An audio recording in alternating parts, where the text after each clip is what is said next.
بسم اللہ الرحمن الرحیم۔ السلام علیکم ناظرین، امید کرتا ہوں کہ آپ سب خیر و عافیت سے ہوں گے۔ میں آپ سب کو اپنے یوٹیوب چینل عمر اسلامک اسٹوڈیو پر خوش آمدید کہتا ہوں۔ اگر آپ سب نے ابھی تک ہمارے چینل کو سبسکرائب نہیں کیا تو جلدی سے سبسکرائب کر لیں اور بیل آئیکن پر لازمی کلک کریں تاکہ ہماری ہر نئی آنے والی ویڈیو آپ تک بآسانی پہنچ سکے۔ اور آج کی ہماری اس ویڈیو کا عنوان ہے ابن آدم کی اوقات۔ ہر انسان لازمی سنیں۔ وہ خود میجر جنرل تھے۔ ان کے 3 بیٹے تھے۔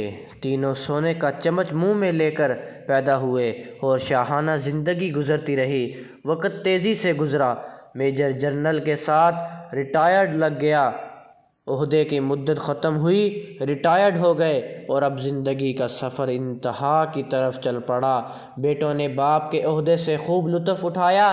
کہتے تھے ہمیں کیا فکر، ہمارا باپ میجر جنرل ہے، ہمارے کام خود بخود بنیں گے، اور بنتے بھی رہے۔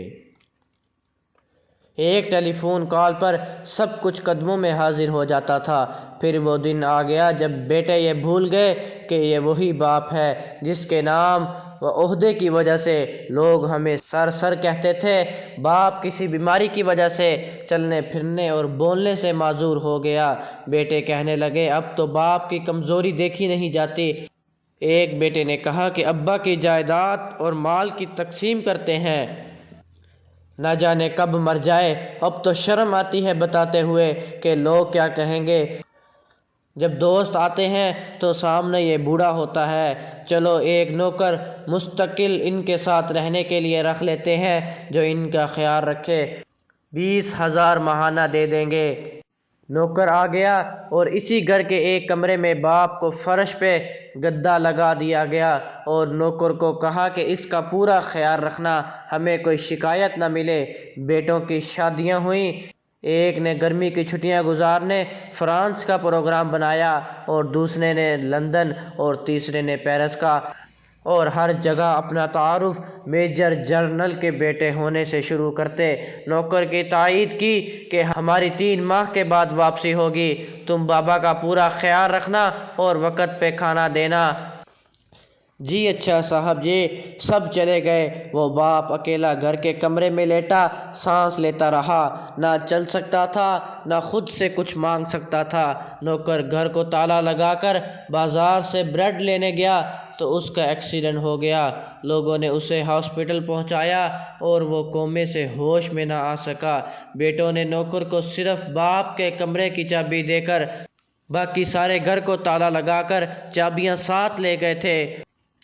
ملازم اس کمرے کو تالا لگا کر چابی ساتھ لے گیا تھا کہ ابھی واپس آ جاؤں گا۔ اب بوڑھا ریٹائرڈ میجر جنرل کمرے میں لاک ہو چکا تھا اور وہ چل پھر نہیں سکتا تھا، کسی کو آواز نہیں دے سکتا تھا۔ لہٰذا 3 ماہ کے بعد جب بیٹے واپس آئے اور تالا توڑ کر کمرہ کھولا گیا تو لاش کی حالت وہ ہو چکی تھی جو قابل بیان نہیں۔ محترم خواتین و حضرات، عبرت کا مقام ہے کہ یہ واقعہ ہم کس طرح اپنی اولاد کے لیے حلال اور حرام کی پرواہ کیے بغیر ان کا مستقبل سنوارنے کے لیے تن من دھن کھپاتے ہیں اور زیادہ سے زیادہ دولت جائیدادیں بنا کر ان کا مستقبل محفوظ کرنے کی کوشش کرتے ہیں اور سوچتے ہیں کہ یہ اولاد کل بڑھاپے میں میری خدمت کرے گی۔ اعلیٰ ترین غیر ملکی سکولوں میں دنیاوی تعلیم دلواتے ہیں اور دین اسلام کی تعلیم دلوانے کو توہین سمجھتے ہیں، جن میں سکھایا جاتا ہے کہ والدین کی خدمت میں عظمت ہے، ہر انسان جو بوتا ہے اسی کا ہی پھل پاتا ہے۔ ہمیں بھی سوچنے سمجھنے کی اشد ضرورت ہے کہ ہم اپنی اولاد کو کیا تعلیم دلوا رہے ہیں، کہیں ہمارا حال بھی ایسا تو نہیں ہونے والا۔ سوچئے گا ضرور۔ حضور صلی اللہ علیہ وآلہ وسلم نے فرمایا بد نصیب ہے وہ شخص جو والدین کی خدمت کر کے ان سے دعا نہیں لیتا اور لوگوں سے کہتا پھرتا ہے میرے لیے دعا کرنا۔ جزاکم اللہ خیرا۔